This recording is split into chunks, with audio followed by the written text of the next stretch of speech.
Welcome to the Holistic High Achiever podcast. I'm your host, Kaitlin Rohowetz. This podcast is all about thriving in the modern world without sacrificing your health. It's for all of my fellow high achievers, business owners, mompreneurs, single parents, hustlers, and the people who do so much for everyone else and sometimes at a detriment to their own health. The people who want to do it all but need to find a better way without burning themselves out or continuing to put their own health on a back burner. Yes, we'll talk about health, nutrition, and movement, and easy solutions to living healthier, but we'll also cover topics like goal setting, building habits, and overcoming challenges and limiting beliefs, which can be applied to any area, including health, so that you can thrive holistically. Today, we're going to talk about sugar in its sneaky ways. Sugar, has been my, claim to fame, right? I do all these how to kick the sugar habit topics, sugar versus your immune system, and it's been my topic of choice because I feel like as a high achiever, I found myself as showing up in life as a stress eater for a very, very long time. And it's something I still have to continuously put awareness around. And I think that's common among us high achievers, where we're stressed a lot, so we're stress eating a lot, and where that tends to show up for a lot of people is with sugar. You're stressed, you just want the, Godiva chocolates, you're stressed, you just want a cinnamon roll, you're stressed, you just want, you keep that bag of M&Ms in your drawer, whatever it is for you. I think it's really common in our world, so I've done a few episodes about sugar already. But I want to dive a little bit deeper today and just talk about it because sugar has a lot of just nasty, harmful effects on our body. And even if you're a person who already limits the quote unquote added sugar, it's hard to eliminate it completely because 74% of processed foods contain hidden sugars. So the products are able to claim that their products contain no added sugar, but that only refers to the absence of white sugar. What we need to know is that ingredients that end in OSE, like dextrose, glucose, fructose, and sucrose, are also sugar units and only really have subtle differences in the way they're digested and absorbed. But the most commonly seen sugars are fructose and glucose. The main difference being that glucose is metabolized by more cells, while fructose is metabolized entirely by your liver. So in regards to our overall health, the long-term effects of sugar lead to things like insulin resistance, fatty liver disease, metabolic syndrome, kidney stones, tooth decay, and other serious things and diseases like diabetes and heart disease and obesity. There are so many studies done on the effects of excess sugar and our immune system, and it's not good.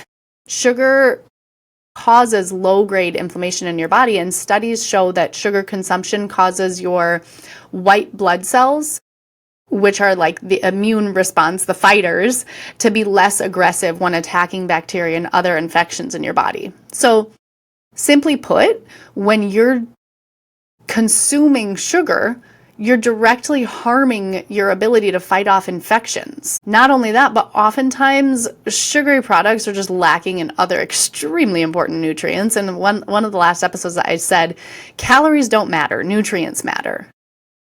So a lot of the sugary products are just like empty calorie foods, and there's a lot of other nutrients that are just not present, and those nutrients would be good for your immune system. So not only are you not getting the nutrients that you need, you're adding to the harmful effects by consuming the things like cake, Christmas cookies, ice cream. Well, what we really should be consuming are foods that are naturally nutrient dense. Vitamin C gets talked about a lot. It's one of the best sources for natural immune support. I think everybody thinks of oranges when we say that, but it's also kiwi and even red bell pepper. So by consuming more of these foods, you're not only going to boost your immune system, but you're also going to feel more alert and better mental focus and clarity and energy. And then, of course, eating healthier can help with weight loss if that's one of your goals. I had a client recently that I worked with who, she's a mom, and she originally came to me with a little weight loss goal and just overall health, because she realized after turning 35 and having 2 kids that her body wasn't bouncing back the way it used to.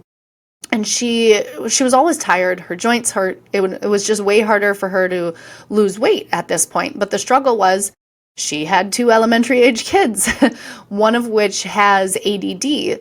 So she needed like quick stuff, easy meals, because she would often end up eating whatever snacks she gave to them, which would be things like Pop-Tarts, animal crackers, fruit snacks. And then plus her stress level wasn't helping. So the first thing we did was implement the concept that I call phase in to phase out. Instead of worrying about trying to make some drastic, unrealistic changes to everyone's diet in the household that's never going to stick anyways, we thought of easy solutions that we could add or phase in that had more benefits. So for her, an important part of this was allowing her to do it herself, even if no one else in her family did it. She was like, I just need to do this for me. So things like clementines or apples or almond butter or other yummy, healthy snacks. And then adding more vegetables to meals and incorporating foods that are naturally nutrient dense. By phasing in the good things, it just naturally made less room and therefore phased out the bad things. So it's not that the other foods are off limits. And sure, sometimes the kids still ask for, Pop-Tarts, but she actually found that by default, she wasn't craving the Pop-Tarts. And that there was less of a desire for the unhealthy snacks in the first place because she was getting enough nutrients and satisfaction from the other food. And so within just 12 weeks, she had lost 8 pounds, which was great. She felt amazing. There was no more fatigue. Her achy joints were completely gone. And she actually noticed that her 5-year-old son was having a much easier time focusing and less issues with his ADD, which was kind of a bonus. And I share that story because the goal isn't to eliminate sugar completely. It's to be mindful of where it's hidden and how much you're actually consuming. Because the FDA recommends that you limit your daily sugar intake to less than 10% of your calorie consumption. So that translates to if you're eating a 2,000 calorie per day diet, that's 50 grams of sugar or less, which is about 12 and a half tablespoons, not teaspoons, tablespoons.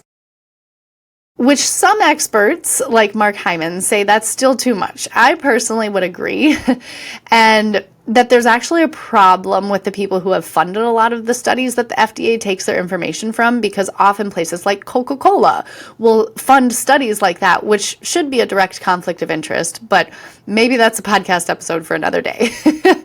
Or you can get his book, Food Fix, which I highly recommend. I'm probably at some point also going to do an episode on my favorite books, because Mark Hyman has become someone that I love to follow and talks a lot about the corruption and like how this information is being fed to us. So highly recommend reading that. But I also want to touch on artificial sweeteners, because when I host my How to Kick the Sugar Habit workshops, this is a question I get a lot. People are like, well, what about fake sugars? What about artificial sugars?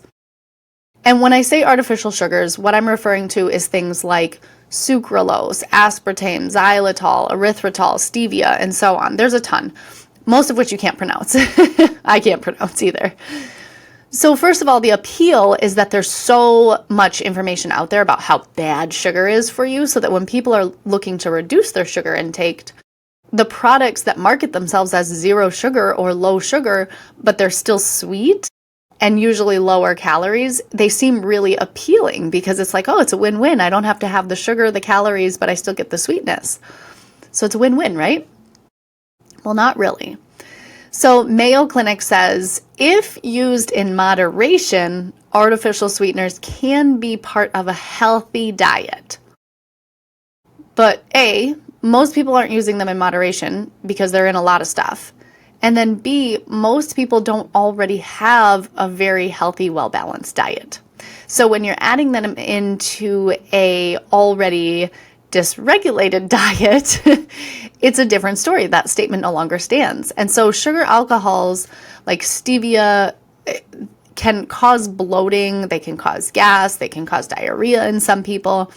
So the amount of sugar alcohol that causes these symptoms varies from person to person, but there's just a lot of evidence that points to more harmful effects.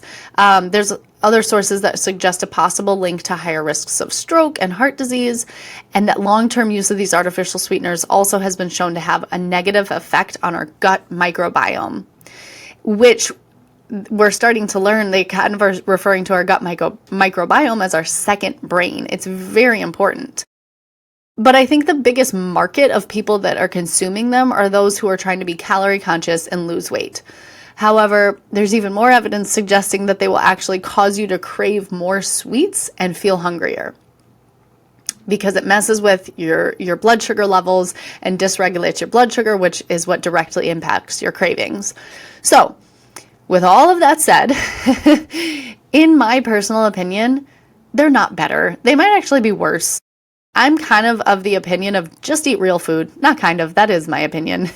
If you can't pronounce something or if you've never heard of it, that's often a good indicator that it doesn't belong in your body, especially consistently. Once in a while, if you want to throw in a lollipop that has like blue dye number 40 and a bunch of things that you can't pronounce, whatever, have at it in moderation, right? And yes, we have sweet taste bud receptors, so you don't have to hold out on them. There are things, sweet fruits, sweet vegetables that you can use to add to your diet to satisfy them. And then making sure you're getting enough protein and other nutrients in your diets and getting enough sleep, all of those things will help eliminate the sweet cravings in the first place. And if you would like my list of 7 tips to curb sugar cravings, we'll have it linked in the show description as well. That's all for now. Thank you so much for being here with me on the Holistic High Achiever. I hope today's episode left you feeling inspired and ready to take on the world one healthy step at a time. If you enjoyed this episode, please like, follow, subscribe, and leave a review. It helps so much. And if you're anything like me, you probably thought of someone else who would likely resonate with this. So don't forget to share it with them.